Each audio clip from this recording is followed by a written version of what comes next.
नमस्कार दोस्तों, मैं नीतीश कुमार ट्रस्ट इंस्टीट्यूट की ओर से आज आपके सामने क्लास 10 का पार्ट 2 रासायनिक अभिक्रिया और समीकरण को लेकर पुनः आया हूं। मैंने जहां से छोड़ा था वहीं से शुरू कर रहा हूं। मैं हीट एंड ट्रायल मेथड्स को लाकर छोड़ा था और मैं आज वहीं से शुरू कर रहा हूं। मुझे पूरा विश्वास है कि जिस तरह आप लोग पहले वीडियो को देखा है और सराहा है, ये वीडियो भी आपको ज़रूर पसंद आएगी। और आपसे गुजारिश भी है कि आप इस मेरे चैनल को सब्सक्राइब करें और शेयर भी करें। अधिक से अधिक आप लाभ उठाएं और दूसरों को उठाने का मौका दें। तो आपका बहुमूल्य समय बर्बाद ना करते हुए मैं सीधे टॉपिक पर आ रहा हूं, क्योंकि समय बहुत मूल्यवान होता है। देखिए, तो मैंने आपको बताया था हीट एंड ट्रायल मेथड। तो ये हीट एंड ट्रायल मेथड है क्या? ये असंतुलित रासायनिक समीकरण को संतुलित करने का एक तरीका है। एक क्या है? तरीका है, मेथड है। असंतुलित रासायनिक समीकरण को कैसे संतुलित करना है वो एक तरीका है। और इसके पीछे वाले वीडियो में मैं बता चुका हूं कि क्यों हम संतुलित करते हैं। हम किसी भी रासायनिक समीकरण को इसीलिए संतुलित करते हैं क्योंकि द्रव्यमान संरक्षण का नियम लागू हो सके। ठीक है, हमने द्रव्यमान संरक्षण का नियम में आपको बताया था कि द्रव्यमान का ना तो निर्माण होता है ना तो विनाश होता है। मतलब कि अभिकारक के जितने परमाणु हैं उत्पाद में भी उतने ही परमाणु होने चाहिए। ठीक है, यदि नहीं है तो वो असंतुलित है, और असंतुलित है तो उसको हमको संतुलित करना पड़ेगा। और संतुलित हम कैसे करेंगे? तो हीट एंड ट्रायल मेथड से करते हैं। ठीक है, आपको एनसीईआरटी के बुक में लिखा होगा। चलिए अब देखते हैं क्या है वो method. Heat and trial method वह विधि है जिसमें किसी रासायनिक समीकरण को हीट एंड ट्रायल मेथड वह विधि है जिसमें किसी रासायनिक समीकरण को संतुलित करने के लिए अभिकारक और उत्पाद के सामने, ठीक है, अभिकारक और उत्पाद दोनों साइड, लेफ्ट और राइट साइड, अलग अलग गुणांक कोफिशिएंट को लगाकर बार बार तब तक जांच की जाती है जब तक दोनों तरफ के, कितने, दोनों लेफ्ट साइड और राइट साइड, अभिकारक और उत्पाद दोनों तरफ के परमाणुओं की संख्या बराबर ना हो जाए। जब तक बराबर ना होगा तब तक हमको उन कुछ छोटी छोटी संख्याओं को लगा लगाकर बराबर करना है। जैसे ही बराबर हो जाएगा वो समीकरण संतुलित हो गया, वहां द्रव्यमान संरक्षण का नियम लागू हो गया। समझ में आ गया? तो हीट एंड ट्रायल मेथड क्या है? आप इसे परिभाषा देख सकते हैं, इसको लिख भी सकते हैं। आपको याद रखना चाहिए, छोटे छोटे चीजों में लिखने में आ सकता है। ठीक है, अगला, अब इसको हम एक आपको समझाने का प्रयास करेंगे एक इक्वेशन लेकर। ठीक है, जैसे देखते हैं यहां क्या इक्वेशन।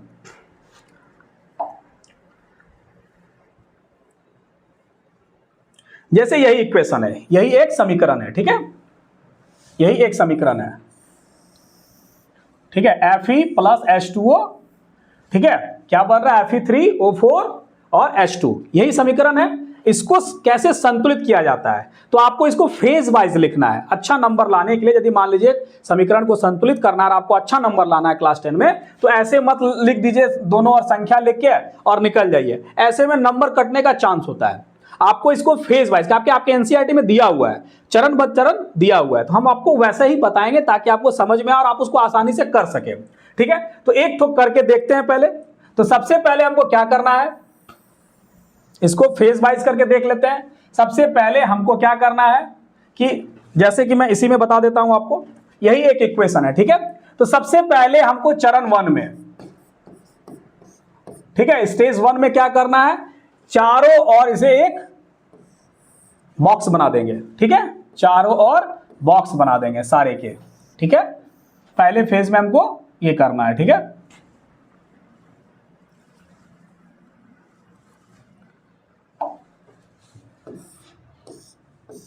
ठीक है, पहले हम बॉक्स बना देते हैं।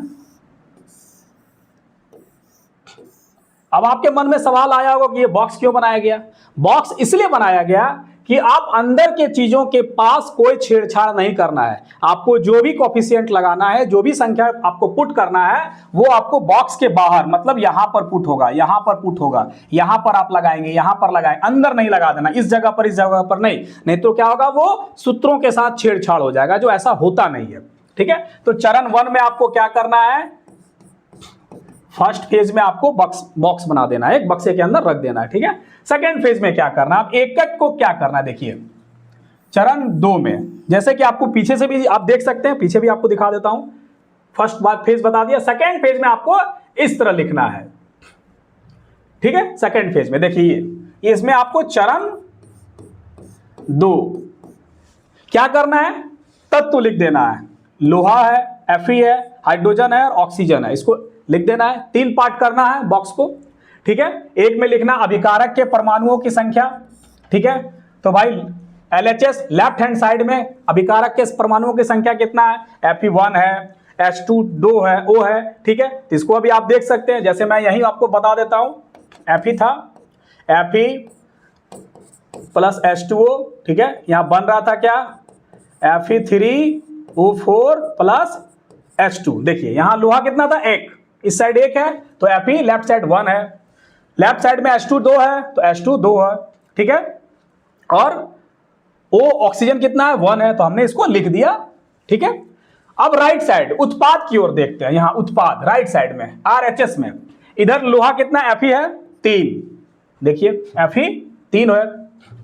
ऑक्सीजन कितना है, 4, ऑक्सीजन 4 है। हाइड्रोजन कितना है, 2, हाइड्रोजन 2। तो सेकेंड चरण में आपको इस तरह बक्से में बता देना है, ठीक है। थर्ड में अब हमको करना है एक जो सबसे बड़ा जो परमाणु का संख्या होगा उसको बैलेंस करना है। तो चरण 2 में है, तो इसमें सबसे ज्यादा कौन है, देख लीजिए ऑक्सीजन है, ठीक है। तो अब हम ऑक्सीजन को पकड़ेंगे, ठीक है। ऑक्सीजन को देखते हैं, सबसे पहले अब ऑक्सीजन को देखेंगे, ठीक है। प्रारंभ में ऑक्सीजन कितना था, 1 था, ठीक है। H2O में, ठीक है, ऑक्सीजन कितना था, ऑक्सीजन देखिए यहां लिख दिए हैं। फिर इस तरह एक बॉक्स बनाना है आपको, ऑक्सीजन के परमाणु लिख देना है। प्रारंभ में 1 था, ठीक है, अभिकारक में 1 है, ठीक है। प्रारंभ में, उत्पाद में कितना है, 4, Fe3O4, H2O में कितना, ऑक्सीजन 1 ही है ना, तो यहां 1 लिखा हुआ है। जब उत्पाद जो बनता है ऑक्सीजन 4 है तो 4 लिखा हुआ है, ठीक है। अब हम संतुलित करते हैं, कैसे संतुलित करेंगे, यहां 4 है, यहां 1 है, तो यहां 4 से हम इसको मल्टीप्लाई कर दिए, ठीक है। मतलब 1 मल्टीप्लाई 4, तो ये क्या हो गया, 4 हो गया, मेरा एक साइड हो गया, ठीक है। अब इसको हमको लिखना पड़ेगा, क्या लिखना पड़ेगा, जैसे देखिए यही है Fe प्लस H2O क्या हो गया, Fe3O4 प्लस H2 था। तो हमने 4 कहां लगाया, संतुलित करने के लिए अभिकारक में लगाया है। तो अभिकारक कहां पर है, यहां है, तो इसको हम पहले बता देते हैं कि आपको बॉक्स में भरना है, यहां आपको 4 लगा देना है, ठीक है। मेरा एक काम हो गया, समझ में आया, हो गया। अब हम आते हैं दूसरे में, ऑक्सीजन का हो गया, अब आते हैं हाइड्रोजन के लिए, ठीक है। हाइड्रोजन के लिए देखते हैं, हाइड्रोजन परमाणु, ठीक है। अब हाइड्रोजन जैसे ही आपने क्या किया, देखिए इसको चरण 3 या 4 में जो भी होगा लिखना है आपको।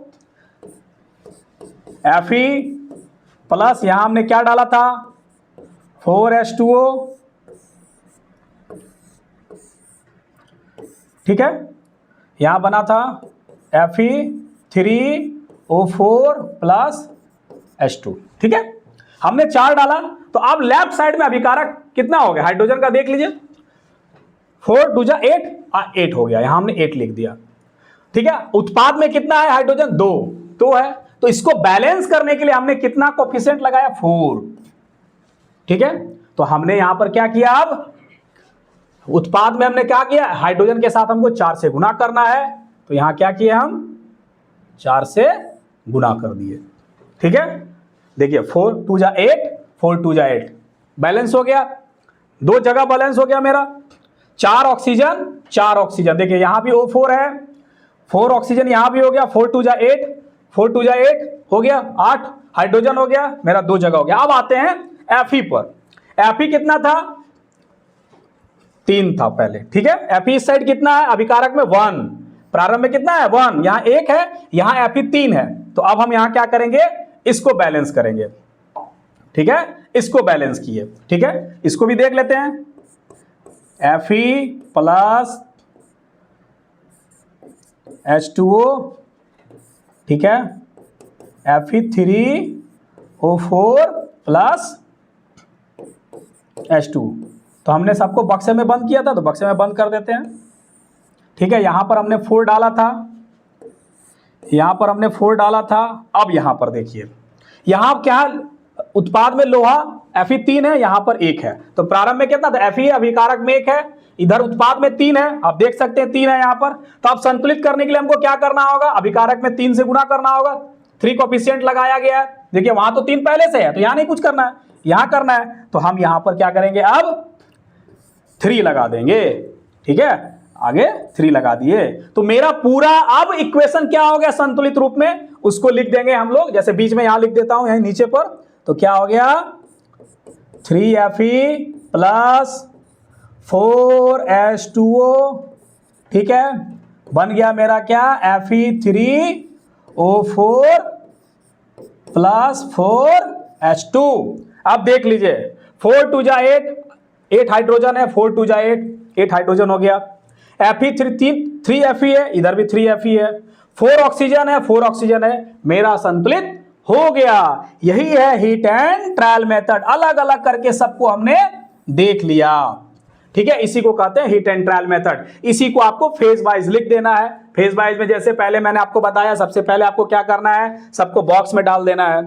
फिर एक 3 कॉलम का लेंगे, जितना जितना एलिमेंट है सब लिख देंगे, कितना अभिकारक है लेफ्ट साइड में, कितना उत्पाद है राइट साइड में, उसको लिख देंगे।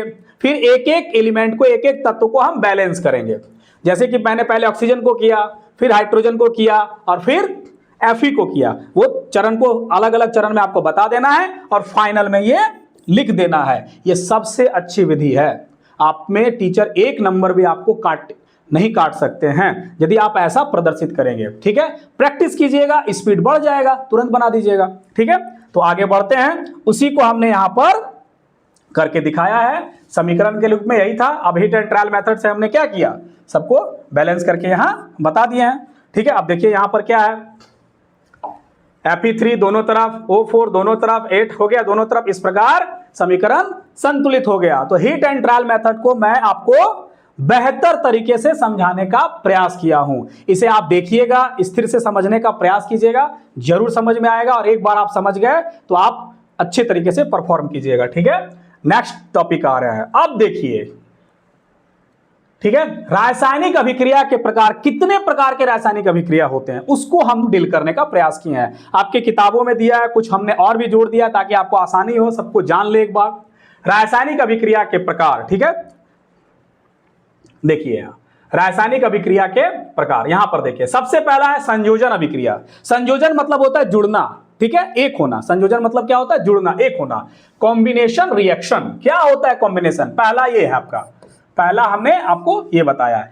ऐसी रासायनिक अभिक्रिया, ऐसा केमिकल रिएक्शन जिसमें दो या दो से अधिक अभिकारक मिलकर, जुड़कर, मिलकर एकल उत्पाद, एक उत्पाद बनेगा, प्रोडक्ट क्या बनेगा, एक बनेगा, ठीक है, निर्माण करते हैं, उसे संयोजन अभिक्रिया कहते हैं, ठीक है। मतलब दो अभिकारक है, एक उत्पाद बनेगा, या दो से दो अधिक अभिकारक है, बनेगा एक, तो उसको हम क्या कहेंगे, संयोजन अभिक्रिया, कॉम्बिनेशन रिएक्शन, ठीक है। समझ में आया। जैसे इसको हम यहां देख लेते हैं, रिएक्शन में देखते हैं, ठीक है। इसको देख लिए, कैल्शियम ऑक्साइड, ठीक है, CaO, कैल्शियम ऑक्साइड कच्चा चूना जो है उसको पानी में डाल दिए, H2O, ठीक है, क्या बन गया, CaOH2, कैल्शियम हाइड्रोक्साइड बन गया, CaOH2, ठीक है। ये क्या हुआ, यहां पर एक अभिकारक है, एक अभिकारक ये भी है, दो है, मिलकर क्या बना, यहां पर उत्पाद एक बना, ठीक है। यहां पर अभिकारक कितना है, टोटल दो है, यहां उत्पाद क्या है, एक है, ये हो गया संयोजन, दो जुड़कर एक बना, ठीक है। उसी तरह देखिए हाइड्रोजन और ऑक्सीजन दो मिलकर एक बना, ये क्या है, कौन सा उदाहरण हुआ, संयोजन अभिक्रिया का, कॉम्बिनेशन रिएक्शन का है। आपको उदाहरण देकर ऐसे लिख देना है, ठीक है। अगला देखते हैं, वियोजन अभिक्रिया। वियोजन मतलब होता है टूटना, अवघटन मतलब होता है टूटना, ठीक है। तो डीकंपोजिशन रिएक्शन, ये क्या है, देखिए वियोजन अभिक्रिया में एक बड़े अभिकारक, कोई बड़ा अभिकारक होगा, ठीक है, टूटकर दो या दो से अधिक छोटे छोटे उत्पाद बनते हैं। मतलब यहां ठीक एक तरह से उल्टा है, वहां दो जुड़कर एक बनता था, यहां एक टूटकर दो या दो से अधिक बनेगा। तो संयोजन का एक तरह से उल्टा है वियोजन रिएक्शन, ठीक है। वियोजन अभिक्रिया में एक बड़े अभिकारक टूटकर दो या दो से अधिक छोटे छोटे उत्पाद बनते हैं। वियोजन अभिक्रिया में अभिकारक को तोड़ने के लिए, अब जो है आपका रिएक्टेंट है, जो अभिकारक, उसको तोड़ने के लिए किस प्रकार तोड़ा जाता है, क्या क्या प्रयोग किया जाता है, तो आप उष्मा देकर, हीट देकर आप उसको तोड़ सकते हैं, प्रकाश में रखकर तोड़ सकते हैं उसको, प्रकाश मतलब सूरज का प्रकाश, ठीक है, विद्युत ऊर्जा देकर उसको तोड़ सकते हैं। इसका मतलब डीकंपोजिशन रिएक्शन जो होता है उसमें आपको उष्मा चाहिए, या तो प्रकाश चाहिए, या तो विद्युत ऊर्जा चाहिए, मतलब तीन चीजों से आप उसको तोड़ सकते हैं, ठीक है। तो इसको कहते हैं, क्या कहते हैं, वियोजन अभिक्रिया, ठीक है। अब इसको एक उदाहरण के साथ देखते हैं, ठीक है। जैसे यहां पर CaCO3 कैल्शियम कार्बोनेट, ठीक है, संगमरमर का यही फार्मूला होता है CaCO3। तो CaCO3 कैल्शियम कार्बोनेट को हमने क्या किया, उष्मा दिए, हीट दिए, वो किसमें टूट गया, कैल्शियम ऑक्साइड और कार्बन डाइऑक्साइड। अब बताइए यहां पर एक बड़ा अभिकारक है, दो उत्पाद बना, क्या हो गया, वियोजन अभिक्रिया हो गया, अपघटन अभिक्रिया हो गया, ठीक है, टूट गया, दो भाग में टूट गया। ये दूसरा देख लेते हैं, एक उष्मा का, फिर उष्मा में देखिए यहां पर, ठीक है, जैसे PbNO3 लेड नाइट्रेट है, उसको गर्म किए तो Pb ऑक्साइड, ठीक है, क्या बना, Pb ऑक्स, ठीक है, PbO plus 4Na2 plus O2। देखिए यहां पर एकल उत्पाद है, एक एकल अभिकारक है, उत्पाद देखिए है, यहां टूट गया कि नहीं, ये भी वियोजन अभिक्रिया है। तो आपको एक दो रिएक्शन आपको याद रखना, लेकिन आपको ऐसे सारे रिएक्शन जो आपके एनसीईआरटी में है आप उसको ढंग से तैयार करके रखिएगा, क्योंकि जैसे ही आप रिएक्शन तैयार कर रखेंगे तो आप बैलेंस करने में आप उतनी ही रफ्तार में बढ़िएगा, क्योंकि बैलेंस करने का 5 नंबर का देता है। तो आप जितना इस सब पर प्रैक्टिस कीजिएगा उतना रफ्तार बढ़ेगा, आपको सोचने की अवधि कम लगेगी और आपका समय बचेगा, ठीक है। तो इसको आपको ऐसे कर लेना है। उसी तरह एक सूरज के प्रकाश में हमने तोड़ा है, ठीक है, सूर्य के प्रकाश में AgCl सिल्वर क्लोराइड, ठीक है, Ag और Cl2 में टूट जाता है, ठीक है। इस अभिक्रिया को आपको कहते हैं, ये अभिक्रिया आपको इसमें भी आता है, श्याम श्वेत photography, black and white photography में, ठीक है, ये पूछा भी है, SSC के क्वेश्चन में पूछा भी गया था, ठीक है, झारखंड में। तो ये हो गया, ये भी एक आप क्या है, वियोजन या अपघटन, डिकम्पोजिशन रिएक्शन है। देखिए सिल्वर क्लोराइड है, एक अभिकारक है, उत्पाद की दो है, ये भी क्या है, वियोजन अभिक्रिया है। सूर्य का प्रकाश का एक और उदाहरण लिया गया है, ठीक है। उसी तरह AgBr, वो भी Ag प्लस Br2 में टूट गया, ये भी क्या है, वियोजन अभिक्रिया है। ये दोनों जो अभिक्रिया है ये है प्रकाश की उपस्थिति में होती है, ठीक है, ठीक है। और ये श्याम श्वेत फोटोग्राफी में प्रयोग किया जाता है, फोटोग्राफी में, ये वाला दोनों याद रखिएगा, पूछा हुआ SSC में, ठीक है, आपके 10 में भी इंपॉर्टेंट है, इसको याद रखिएगा। अब मैं आपको जो बताया हूं अपघटन, तो अपघटन को मैं थोड़ा और बेहतर तरीके से लाने का प्रयास किया हूं कि अपघटन जो है उसमें अपघटन और प्रकाश अपघटन अभिक्रिया दोनों में क्या अंतर है, उसको मैं अलग कर दिया हूं, ठीक है, ताकि आपको समझ में आए।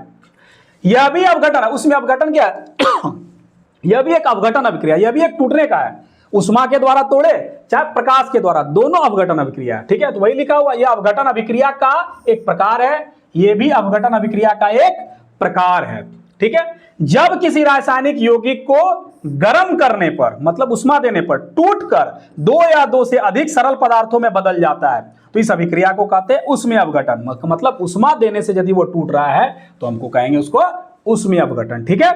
Thermal decomposition reaction, thermal decomposition reaction, ठीक है। अब आते हैं प्रकाश। जब सूरज के प्रकाश की वजह से यौगिक टूटता है, सनलाइट में टूटता है, जब सूरज के प्रकाश की वजह से यौगिक टूटता है तो उसे क्या कहते हैं, प्रकाश अपघटन अभिक्रिया, फोटोकेमिकल डिकम्पोजिशन रिएक्शन, ठीक है, फोटोकेमिकल डिकम्पोजिशन रिएक्शन। तो आपको याद रखना है दोनों ही अपघटन है, दोनों ही अपघटन है, पर एक हीट के द्वारा हो रहा है, एक लाइट के द्वारा हो रहा है, इसलिए दोनों का नाम भी अलग अलग कर दिया गया है। और दोनों का देखिए मैं पहले चर्चा कर चुका हूं, यहां पर प्रकाश की उपस्थिति में टूट रहा है ये, तो ये हो गया प्रकाश अपघटन, ठीक है। क्या हो गया, फोटोकेमिकल डिकम्पोजिशन रिएक्शन। और ये क्या हो गया, आप ये देख लीजिए, कैल्शियम कार्बोनेट, इसको उष्मा देके तोड़ रहे थे, CaCO3 CaO प्लस CO2, तो ये भी है क्या, अपघटन अभिक्रिया, पर कैसा अपघटन अभिक्रिया, उसमें अपघटन अभिक्रिया है। तो थोड़ा सा आप यदि बढ़िया करना चाहते हैं तो आप ऐसे भी बता सकते हैं। यदि आप एग्जाम में इतना नहीं लिख सकते हैं तो आप क्या कीजिए, छोटा सा गोल कर दीजिए, या अपघटन अभिक्रिया लिख दीजिए, उसको 2 पार्ट में तोड़ दीजिए या 3 पार्ट में तोड़ दीजिए, एक और पार्ट आएगा अभी, ठीक है, ठीक है, उसको दिखा दीजिए ताकि हम जान रहे हैं, पर सब समय की कमी है इसलिए हम आपको रिप्रेजेंट नहीं कर पा रहे हैं, लेकिन झलक दिखला सकते हैं कि हमारे अंदर नॉलेज है। अब आते हैं नेक्स्ट पर। अच्छा नंबर लाने के लिए थोड़ा सा आपको एक्स्ट्रा मेहनत करना पड़ेगा। जल अपघटन अभिक्रिया, ये हाइड्रोलाइसिस, ये भी एक अपघटन अभिक्रिया है, ठीक है। जल अपघटन अभिक्रिया, हाइड्रोलाइसिस, दोनों में अंतर क्या है, देखिए अब क्या होता है, जब किसी रासायनिक यौगिक को पानी के साथ अभिक्रिया करके टूटना होता है, माने पानी मिला तो वो टूटेगा, ठीक है। जब कोई रासायनिक यौगिक पानी के साथ अभिक्रिया करके टूटता है और उससे एक नए पदार्थ बनते हैं तो उस प्रक्रिया को कहते हैं जल अपघटन अभिक्रिया, हाइड्रोलाइसिस, ठीक है। मतलब यहां अब क्या है, यहां प्रकाश नहीं है, ठीक है, यहां हीट नहीं है, यहां क्या है, पानी है। यदि पानी के साथ अपघटन हो रहा है तो हम उसका नाम रख दिए हैं क्या, क्या रखे हैं, जल अपघटन अभिक्रिया, हाइड्रोलाइसिस। ठीक है, अभी देखो जैसे कि आप क्लास 10 में कार्बन वाले चैप्टर में जाइएगा तो वहां आपको ये वाला इक्वेशन मिलेगा। ठीक है, आप देख सकते हैं वहां जाके, देखिए CH3COO C2H5, ये एक एस्टर है, ये क्या है, एस्टर है। पानी में डाल दिए तो CH3COOH बन गया, एसिटिक अम्ल बन गया, और एक इथेनॉल बन गया, C2H5OH बन गया। तो यहां पर क्या हो रहा है, ये भी अपघटन हो रहा है, ये टूट रहा है यहां पर। ठीक है, ये हो गया क्या, हाइड्रोलाइसिस प्रक्रिया, ये भी है। ठीक है, समझ में आ गया। तो जल अपघटन अभिक्रिया हो गया, तो कि जब किसी रासायनिक अभिक्रिया को पानी के साथ तोड़ा जाता है और एक नया पदार्थ बनता है तो उसको हम क्या कहते हैं, जल अपघटन अभिक्रिया, हाइड्रोलाइसिस। ठीक है, यहां पर देखिए, यहां क्या कहा है, यहां पानी के साथ अभिक्रिया होने पर एस्टर टूटकर एसिटिक अम्ल और एथनॉल बनता है। क्या बन रहा है, एसिटिक अम्ल और एथनॉल। एथनॉल के बारे में जानते हैं, एथनॉल क्या है, फार्मूला C2H5OH, समझ में आया, C2H5OH एथनॉल का फार्मूला है। शराब उराब जो होता है, एथनॉल एक बहुत अच्छा विलायक है, मतलब घुलता है। जो हम लोग कप सिरप पीते हैं खांसी वासी में, वो एथनॉल में ही घुला रहता है, इसलिए कप सिरप पीने पर थोड़ा नशा भी आता है।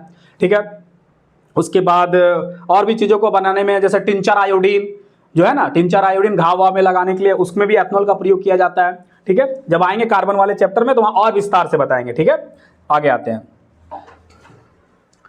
अब यहां देखते हैं विद्युत अपघटन अभिक्रिया। ठीक है, इलेक्ट्रिक करंट की सहायता से जब तोड़ेंगे, जब किसी यौगिक का विद्युत धारा की सहायता से अपघटन किया जाता है तो उस प्रक्रिया को क्या कहते हैं, विद्युत अपघटन। किसकी सहायता से, विद्युत अपघटन। अब जब अपघटन अभिक्रिया आएगा तो आप इसको क्या कीजिए, ऐसे लिख दीजिए, गोल कर दीजिए, यहां लिखिए अपघटन अभिक्रिया, और तीर के द्वारा ऐसे ऐसे चारों ओर बता दीजिए। एक बता दीजिए, क्या क्या बताया पहले हमने आपको, बताइए, उष्मीय अपघटन लिख दीजिए। दूसरा तरफ क्या बताया आपको हमने, बताइए, प्रकाश अपघटन। तीसरा जल अपघटन। चौथा विद्युत अपघटन। अब बताइए, आप यदि ऐसे ही अपघटन, कोई सिर्फ परिभाषा लिखकर निकल जाएगा और एक इक्वेशन दे देगा, और यदि आप इस तरह प्रयोग करके आपका कॉपी पर दिखता है तो स्वाभाविक है वो टीचर नंबर देगा ही देगा। ठीक है, तो अब देखते हैं विद्युत अपघटन क्या है, फिर से एक बार देख लेते हैं इसको, कि जब किसी यौगिक को विद्युत धारा की सहायता से क्या करता है, तोड़ा जाता है तो उसे क्या कहते हैं, विद्युत अपघटन। ठीक है, थोड़ा सा आपको कॉपी पर अपना करामत दिखाना होगा तब आपको नंबर मिलेगा। अब देखिए यहां पर 2H2 है, इसको विद्युत धारा तोड़ में डाल दिए तो क्या हुआ, हाइड्रोजन और ऑक्सीजन में ये अलग हो गया, हाइड्रोजन और ऑक्सीजन में टूट गया। ये भी एक विद्युत अपघटन है। क्या है, अभिकारक एक है, उत्पाद दो है। ठीक है, हाइड्रोजन कभी जल को क्या किए, H2O को विद्युत धारा किए तो 2H2 + O2, ये भी क्या है, विद्युत अपघटन अभिक्रिया है। तो मैंने अपघटन अभिक्रिया आपको बेहतर तरीके से समझाने का प्रयास किया हूं। ठीक है, ताकि आपको किसी प्रकार का कोई कंफ्यूजन ना रहे। ठीक है, आगे देखते हैं। इसे आपका एनसीईआरटी से ही लिया गया है, ऐसे ही दिखाया गया आपका फिगर।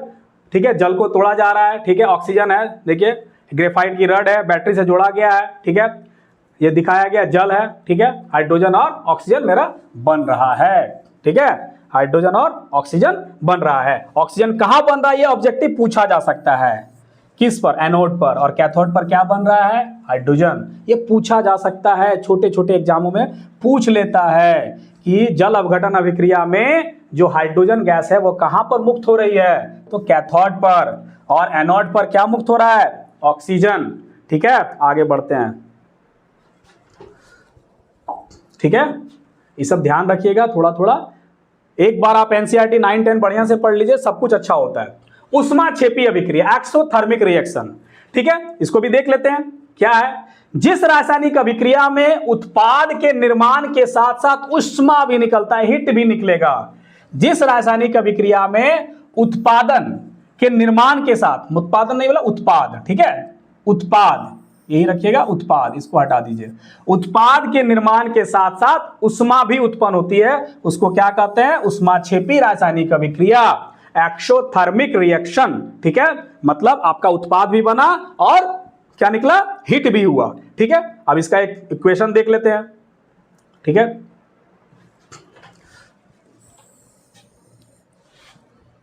वही सारा इक्वेशन देखिए, यहां पर क्या हुआ, CH4 है, मीथेन गैस है CH4, ऑक्सीजन की उपस्थिति में हमने क्या किया उसको बताइए, CO2 जला, हाइड्रोजन गैस जल निकला, ठीक है। तो ये क्या हो गया, ये क्या हो गया, देखिए यहां पर हमने क्या बताया आपको, ऊष्माक्षेपी अभिक्रिया। और यहां हो क्या रहा है, ठीक है, यहां देखिए ऊष्मा निकल रही है, ऊर्जा निकल रहा है यहां पर देखिए, है। तो ये कैसा रिएक्शन हुआ, उत्पाद भी बन रहा है और हीट भी निकल रहा है, ऊर्जा निकल रहा है। तो ये कैसा रिएक्शन हो गया, ऊष्माक्षेपी रिएक्शन, ठीक है, एक्सोथर्मिक। उसी तरह यहां देखिए 6CO2 + 12H2O C6H12O6, इसके किसका है, कार्बोहाइड्रेट का फॉर्मूला है, ठीक है, प्रकाश संश्लेषण क्रिया में बनता भी है। तो 6CO2 + 12H2O C6H12O6, क्लोरोफिल की उपस्थिति में सूरज के प्रकाश में क्या बना, CO2 है, 6O2 + 6H2O, यहां क्या निकला, ऊर्जा निकला। ये भी क्या है बताइए, एक्सोथर्मिक रिएक्शन, ठीक है, ऊर्जा निकल रही है इसमें, ठीक है। तो ये क्या हो गया, एक्सोथर्मिक ऊष्माक्षेपी अभिक्रिया, ठीक है, मतलब उत्पाद के साथ साथ हीट भी निकल रहा है, ऊर्जा भी निकल रही है, इसीलिए ये क्या हो गया, ऊष्माक्षेपी अभिक्रिया, एक्सोथर्मिक। अब इसका नेक्स्ट देखते हैं, अब इसका उदाहरण है जो एग्जाम में पूछा जाता है, ऑब्जेक्टिव में, कंपटीशन हो चाहे आपका क्लास 10 का हो। कौन कौन सा एक्सोथर्मिक रिएक्शन है, ऊष्माक्षेपी अभिक्रिया है, तो प्राकृतिक गैस का दहन, प्राकृतिक गैस को यदि आप जलाते हैं तो वो भी क्या है, एक ऊष्माक्षेपी अभिक्रिया है। श्वसन, सांस लेना भी क्या है, एक ऊष्माक्षेपी अभिक्रिया है, ठीक है। साग सब्जियों का विघटन होकर कंपोस्ट बनना, कंपोस्ट खाद का निर्माण भी क्या है, एक ऊष्माक्षेपी अभिक्रिया है। तो ये सब आपको याद रखना है कि कौन कौन सी ऊष्मा, आपका एनसीईआरटी में जो दिया हुआ है मैं आपको कट करके अलग करके स्पष्ट रूप से बता देता हूं कि प्राकृतिक गैस का दहन कैसा है, ऊष्माक्षेपी अभिक्रिया है। श्वसन ऊष्माक्षेपी अभिक्रिया है, कंपोस्ट खाद बनना ये क्या है, ऊष्माक्षेपी अभिक्रिया है, ठीक है। अब इसका ठीक आते हैं हम अलग दूसरे टॉपिक पर आते हैं, ठीक है। ऊष्मा शोषी अभिक्रिया, इंडोथर्मिक रिएक्शन, ठीक है। अब देखते हैं, मतलब इसमें ऊष्मा देना पड़ेगा, शोषण होगा, वो लेगा, देगा नहीं, ठीक है। जिस रासायनिक अभिक्रिया में ऊष्मा बाहर से अवशोषित होती है, की जाती है, उसे ऊष्मा शोषी अभिक्रिया कहते हैं। मतलब हमको बाहर से ऊष्मा देना पड़ेगा, या तो आप बाहर से हीट दे रहे हैं, चाहे सनलाइट में रख दिए हैं तो होगा। देखिए यहां पर उदाहरण देख लेते हैं, ठीक है। देखिए कैल्शियम कार्बोनेट को जब हम तोड़े, डिकम्पोज किया, अपघटन अभिक्रिया में देखे थे हम लोग, CaCO3 को हमने क्या किया, यहां उष्मा दिया, हमने उष्मा दिया, जब उष्मा दिया तो वो क्या हुआ, टूटा, ठीक है, कैल्शियम ऑक्साइड और CO2 में। तो ये क्या हो गया, हमको बाहर से उष्मा देना पड़ रहा है, ठीक है। तो ये क्या हो गया, उष्मा शोषी अभिक्रिया, ठीक है। उसी तरह देखिए यहाँ PbNO3 है, PbO + 4Na2, हमको क्या देना पड़ रहा है, उष्मा देना पड़ रहा है, ठीक है। ये भी क्या हो गया, कैसा रिएक्शन हो गया आपका, उष्मा शोषी अभिक्रिया हो गया। आपको रिएक्शन दे देगा एग्जाम में, आपको रिएक्शन दे देगा और दे देगा कि कौन सी अभिक्रिया है, उष्मा शोषी है, अपघटन अभिक्रिया है, ठीक है, ये कौन सी अभिक्रिया आप बताइए। तो आपको बस कुछ नहीं देखना भाई, उष्मा यहाँ है, देना पड़ जा रहा है, तो क्या है, उष्मा शोषी अभिक्रिया है। लेकिन यदि उष्मा इधर रहता तो क्या होता, ऊष्माक्षेपी अभिक्रिया, ठीक है। राइट साइड में यदि उष्मा लिखा हुआ है तो ऊष्माक्षेपी हो जाएगा, और यहां यदि उष्मा देना पड़ रहा है तो क्या होगा, उष्मा शोषी अभिक्रिया। उसी तरह देखिए सनलाइट में है, हमको देना पड़ रहा है AgCl, ये भी क्या है, एक ही रिएक्शन देखिए कई प्रकार से यूज हो रहा है, ये क्या है, उष्मा शोषी अभिक्रिया है। और इसको हमने क्या पढ़ा था, अपघटन अभिक्रिया में पढ़ा था, प्रकाश अपघटन अभिक्रिया में। उसी तरह ये भी प्रकाश अपघटन, लेकिन क्या हमको उष्मा देना पड़ रहा है, बाहर से प्रकाश, सनलाइट में गर्मी होती है, ठीक है। ये भी क्या है, ये क्या हो गया, उष्मा शोषी अभिक्रिया। उसी तरह देखिए FeSO4 को तोड़ा जा रहा है, उष्मा देके Fe2O3 SO2 ये सब आपका रिएक्शन है, आपके किताब से ही निकाला गया है, ठीक है। ये सब आपको रिएक्शन याद रखना है, ठीक है, ताकि आपको एग्जाम अच्छा जाए। अब आते हैं विस्थापन अभिक्रिया, ठीक है। क्या है इसका, डिस्प्लेसमेंट रिएक्शन।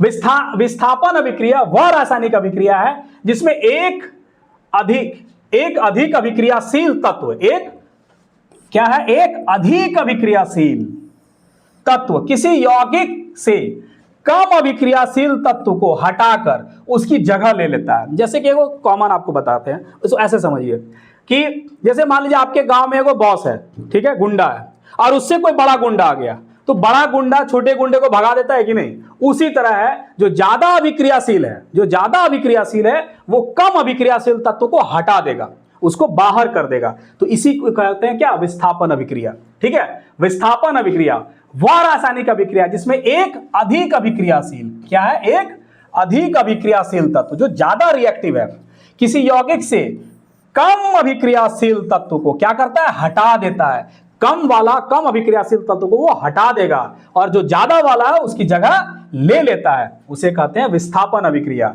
अब यहां पर देखिए, इसको उदाहरण दिए हैं विस्थापन अभिक्रिया का, ठीक है।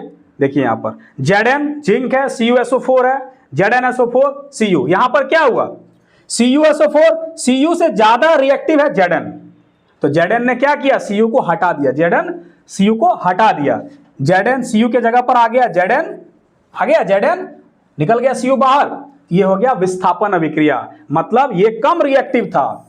आपके क्लास 10 में सक्रियता श्रेणी दिया हुआ है, ठीक है, उस लिस्ट को आप याद रखिएगा, उसको आपको इस तरह के चीजों को हैंडल करने में आसान होगा, ठीक है। Zn जो है ज्यादा रिएक्टिव है कॉपर की तुलना में, तो क्या किया, कॉपर को वो हटा दिया, इसी को कहते हैं क्या, विस्थापन अभिक्रिया, ठीक है। आगे देखते हैं ये किस, ठीक है, इसकी जगह पर वो ले लिए। अब आते हैं द्विविस्थापन अभिक्रिया, ठीक है, डबल डिस्प्लेसमेंट रिएक्शन। ये क्या है देख लेते हैं। वह अभिक्रिया जिसमें अभिकारकों के बीच आयनों का आदान प्रदान होता है, एक दूसरे को दे देता है, ठीक है। क्या होता है, आयनों का आदान प्रदान होता है, ठीक है। ये अपना इसको दे देगा, ये वाला इसका ये ले लेगा, ठीक है।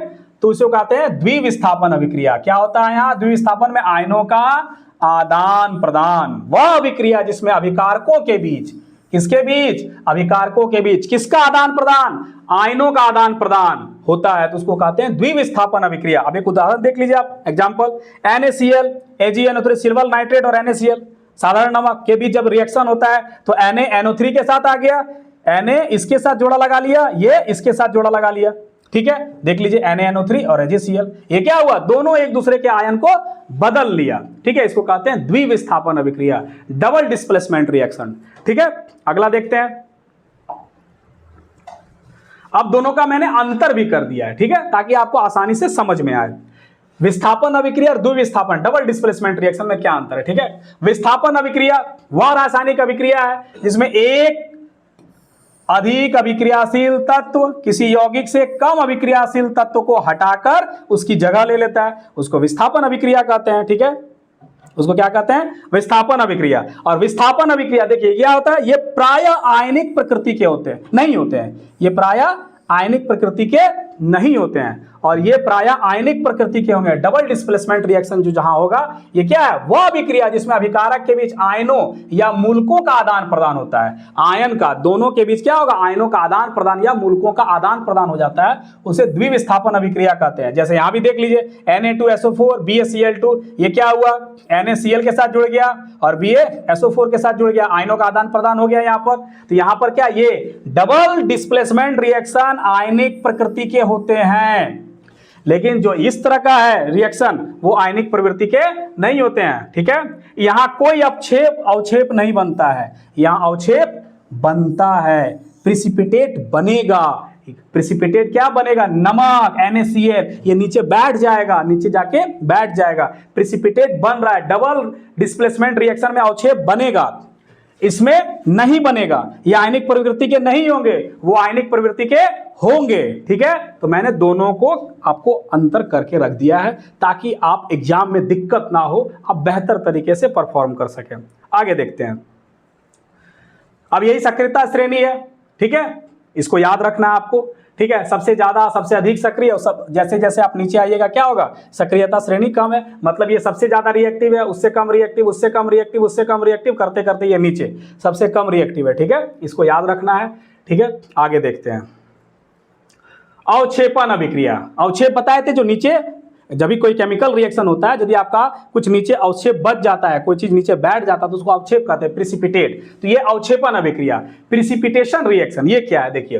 रासायनिक अभिक्रिया में जब दो अभिकारकों के बीच अभिक्रिया इस प्रकार होती है कि समूहों की अदला बदली के फलस्वरूप एक अविलय उत्पाद, घुलने वाला नहीं, अविलय जो नहीं घुलता है, अविलय उत्पाद अवक्षेप के रूप में, ठीक है, पृथक हो जाता, अलग हो जाता है। जो नहीं घुलने वाला चीज है वो अलग हो जाएगा और नीचे परख नली में बैठ जाएगा, उसको कहते हैं अवक्षेपण अभिक्रिया। क्या कहते हैं, फिर से देख लेते हैं। रासायनिक अभिक्रिया जब दो अभिकारकों के बीच, ठीक है, समूहों का अदला बदली, ठीक है, समूहों का अदला बदली। देख लिए SO4 इसके साथ चला गया है, ठीक है, और NaCl के साथ चला, समूह का अदला बदली हो गया। और समूह के अदला बदली के कारण क्या होता है, एक अविलय पदार्थ बन रहा है जो नीचे बैठ जा रहा है, उसको क्या कहते हैं, अवक्षेपण अभिक्रिया। ठीक है, बल सिर्फ एक अविलय उत्पाद बनता है, नहीं घुलने वाला, नीचे वो बैठ जाएगा, इसको क्या कहते हैं, अवक्षेपण अभिक्रिया, वो अलग हो जाएगा। ठीक है, तो इसको एक दिया है आप ही के एनसीईआरटी से बुक निकाला गया, Na2SO4 है, BaCl2 है, क्या बन गया, Ba इसके साथ जुड़ गया, SO4 के साथ जुड़ गया, और ये इसके साथ जुड़ गया। तो देखिए ये भी क्या है, एक डबल डिस्प्लेसमेंट रिएक्शन का उदाहरण है ये। ठीक है, लेकिन कैसा रिएक्शन है, अवक्षेपण, यहां पर NaCl बन रहा है, इसलिए ये NaCl बन रहा है, इसलिए क्या हो गया, ये अवक्षेपण अभिक्रिया का भी उदाहरण है और डबल डिस्प्लेसमेंट रिएक्शन का भी उदाहरण है। ठीक है, ये दोनों जगह यूज हो सकता है। ठीक है, आगे बढ़ते हैं। आप लोग थोड़ा सब्सक्राइब करें, लाइक करें, थोड़ा शेयर करें, ताकि मेरा भी मोटिवेशन बढ़े। मैं आपको सबसे अच्छा कंटेंट दूंगा, सबसे अच्छा दूंगा, और आपको मैट्रिक में सबसे अच्छा नंबर आएगा। आप मेरे साथ जुड़िए, मैं कहीं भी कुछ छुपाने का प्रयास नहीं कर रहा हूं, जो बेहतर आ रहा है मैं आपको देने का प्रयास कर रहा हूं। ये कंटेंट जैसे पूरा हो जाएगा मैं आपको इसका नोट्स भी आपको अवेलेबल करा दूंगा, ताकि आपको एग्जाम के समय दिक्कत ना हो, लेकिन पूरा हो जाने के बाद। ठीक है, अब देखते हैं उपचयन अभिक्रिया। ठीक है, उपचयन अभिक्रिया या ऑक्सीकरण अभिक्रिया। ठीक है, इससे यहां से कल देख लेंगे। ठीक है, एक साथ ज्यादा देखेंगे तो दिक्कत हो जाएगा। ठीक है, तो इसको कल देखेंगे, आज हम यही रख रहे हैं उपचयन अभिक्रिया के लिए। ठीक है, यहां से हम लोग नेक्स्ट देखेंगे, यहां के बाद हम कंप्लीट कर देंगे। ठीक है, धन्यवाद।